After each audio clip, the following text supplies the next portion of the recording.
War. War never changes. In the early dawn of the 2010s, the landscape of gaming entertainment would be altered forever with the advent of live streaming.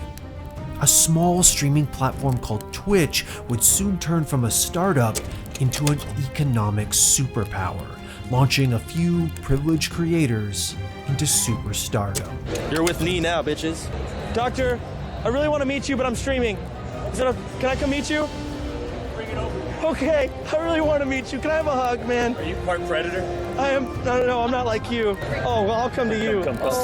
Come, squeeze a little bit harder. Tyler Ninja Blevins, the largest of these stars, would unknowingly become an instrument of destruction, signing an exclusive deal with a competing platform, upending the balance of power and pushing the streaming world to war. But as of today, I will be streaming exclusively on Mixer. I know, it's exciting. In 2020, Mixer, the platform that had stolen Ninja, found itself a victim of its own hubris and shut down for good. In one blinding flash, an entire platform was wiped off the map, and creators who called it home had their livelihoods destroyed. Now, all that remains is a memory and war. War never changes. I'm disgusted in Microsoft. I'm disgusted in Mixer. I literally think their intentions were never to have a safe community. Where is the communication here? Where is the communication? How? They clearly don't respect any of the partners. That Facebook apparently made an insane offer at almost double of what Mixer paid for Ninja and Shroud.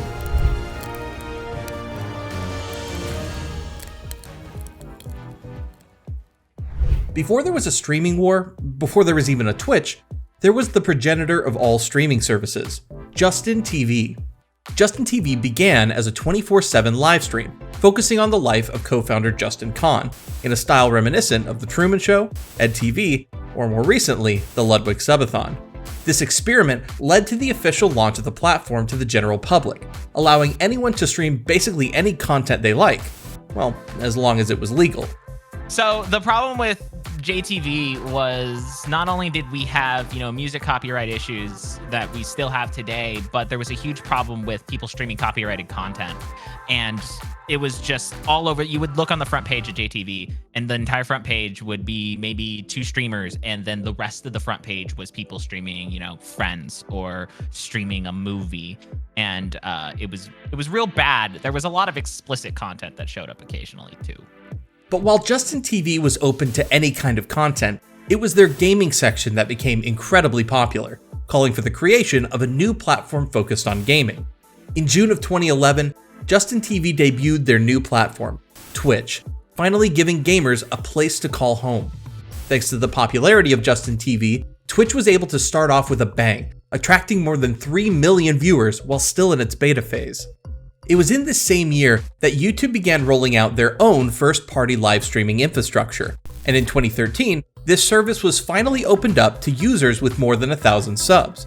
While this presented new possibilities for YouTube, in that same amount of time, Twitch had managed to grow their viewership from 3.4 to 45 million unique monthly viewers. In May of 2014, it was reported that Google had reached a deal to buy Twitch for $1 billion, making it a sister site with Google's other acquisition, YouTube. But in an unforeseen turn of events, it was announced on August 14th that Amazon had acquired Twitch in a $970 million all-cash deal.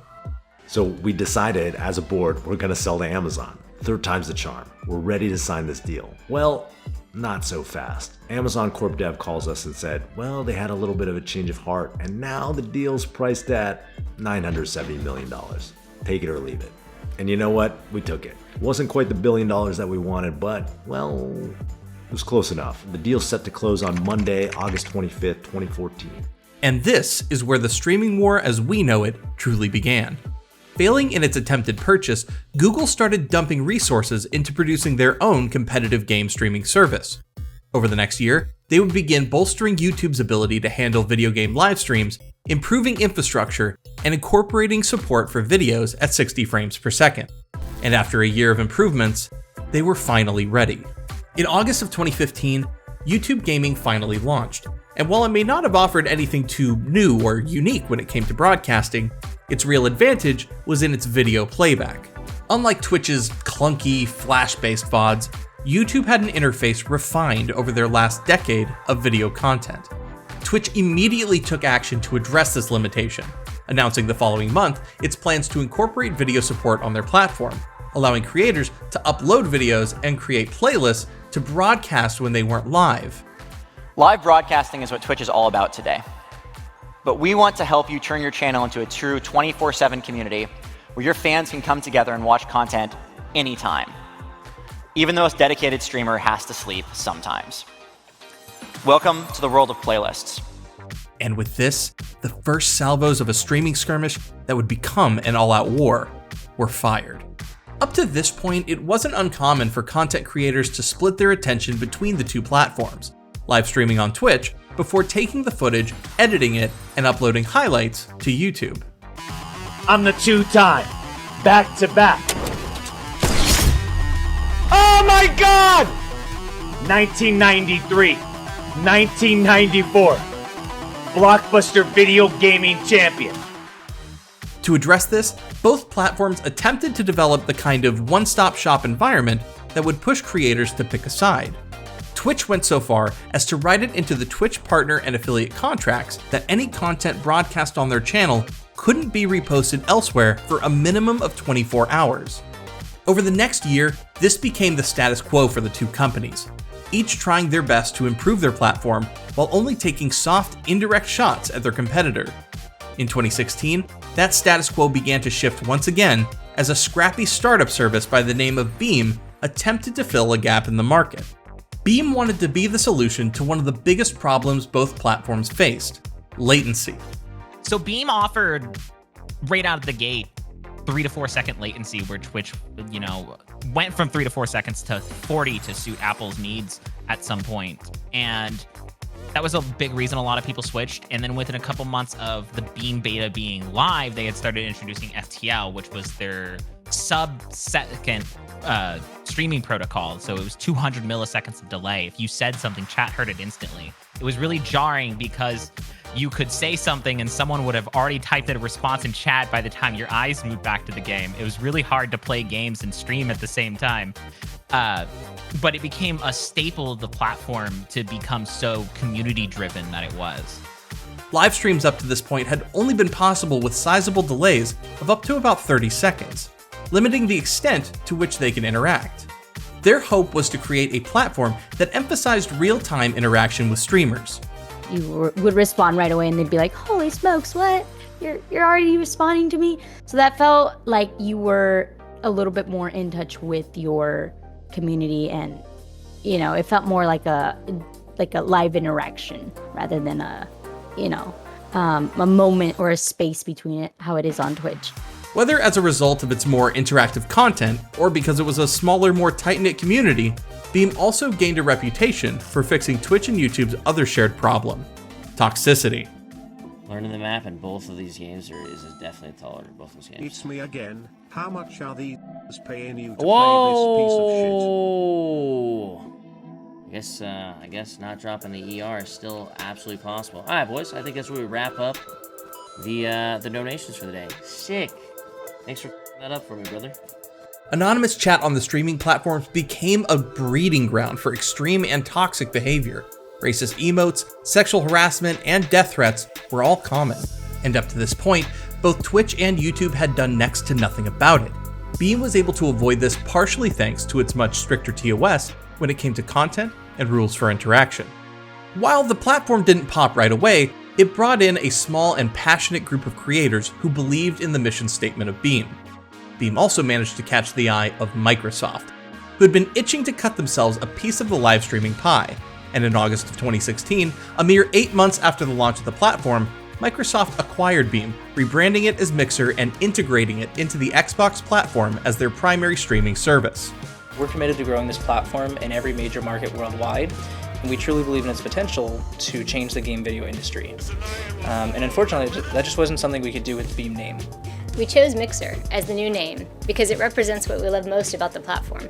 But while Mixer had a lot to offer, it struggled to get a foothold against its two predecessors, a challenge that only got tougher when another digital media titan entered the ring. In June of 2018, Facebook launched Facebook Gaming, doing its best to enter the fight a good 5 years after it began.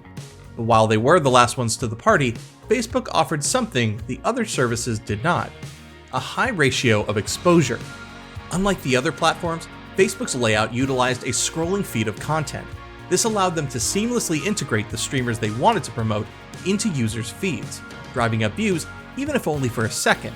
While the numbers generated this way were nowhere near accurate, their artificially high views were appealing to new streamers looking for accelerated growth. Unfortunately, this is about all they did right at first. Facebook's backend was considered by many to be, well, an unmitigated disaster. While it does everything, it's not really the best at anything. And I don't think they try to be. Facebook is kind of like the Walmart of social media. As these new platforms struggled to get their footing, Twitch had only been improving, incorporating new quality of life changes and monetization features like bit donations, stream clippings, and channel points. And YouTube was reconsolidating its platform, shutting down its dedicated gaming app, and folding its viewers and creators back into YouTube proper. Mixer was desperate to gain some kind of edge, and by 2019, it was clear that if something didn't change soon, the streaming war was all but lost. In August of 2019, Mixer announced that it had signed Twitch's largest streamer, Tyler Ninja Blevins, to a multi-year exclusive contract for a reported $30 million. I know this may come as a shock to many of you, but as of today, I will be streaming exclusively on Mixer. I know, it's exciting. This was a massive attack, and one that caught everyone, especially Twitch, by surprise. 2 months later, Mixer announced another pair of contracts, one for King Gothalion and a reported $10 million contract for Shroud. A move that signaled that if Twitch wasn't careful, they could very well see the pillars of their platform stolen away, one by one. This sent the streaming field into a buying frenzy, and soon each platform was announcing exclusivity contracts of their own. So when are you leaving 100 Thieves? What? I'm not leaving 100 Thieves! I'm joining YouTube!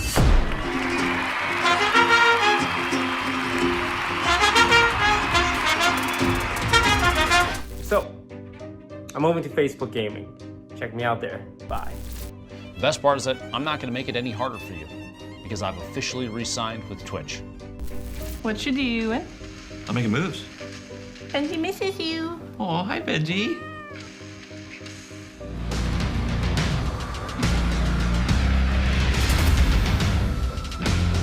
The stakes were higher than ever, with game devs like Blizzard and Hi-Rez signing exclusive broadcast deals for their esports events, and more individual streamers being brought into the fold.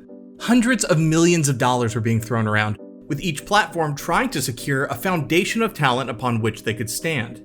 Mixer had effectively put all their eggs into the basket of their new acquisitions, betting the massive audiences of both Ninja and Shroud would inject a much-needed shot of adrenaline into their platform.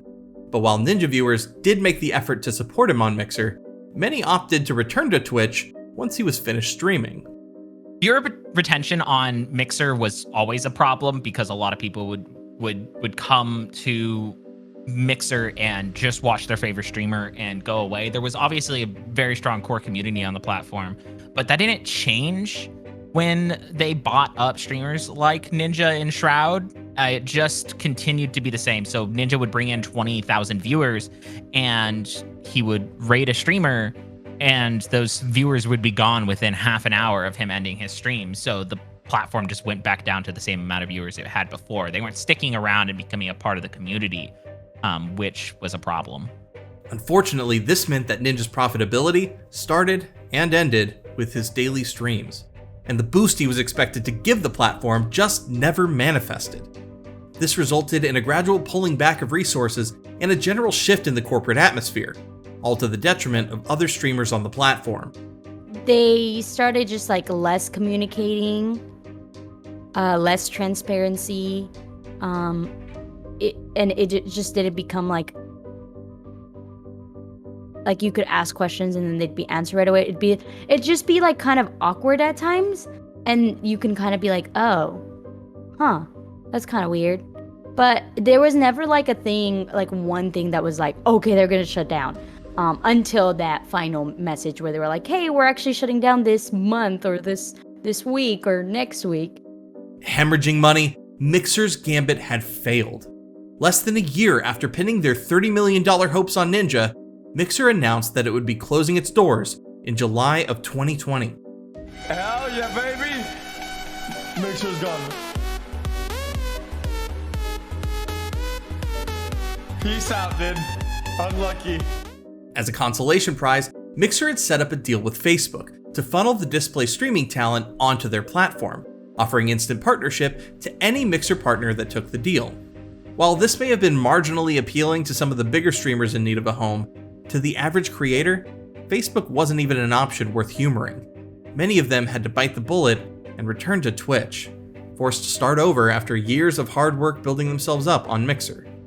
Where is the communication here? Where is the communication? How? They clearly don't respect any of the partners.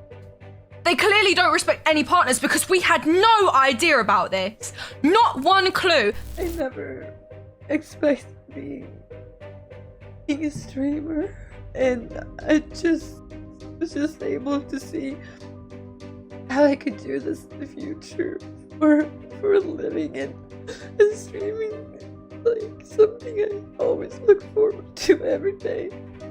And it was something I was finally learning and getting good at. My sources tell me that Facebook apparently made an insane offer at almost double of what Mixer paid for Ninja and Shroud, and Loaded, the agency that represents Ninja and Shroud, said no. What? And that Mixer had to buy out of the contracts to make this happen in the end. For Mixer, the streaming war was lost. But for Twitch, this was the opportunity for a killstroke.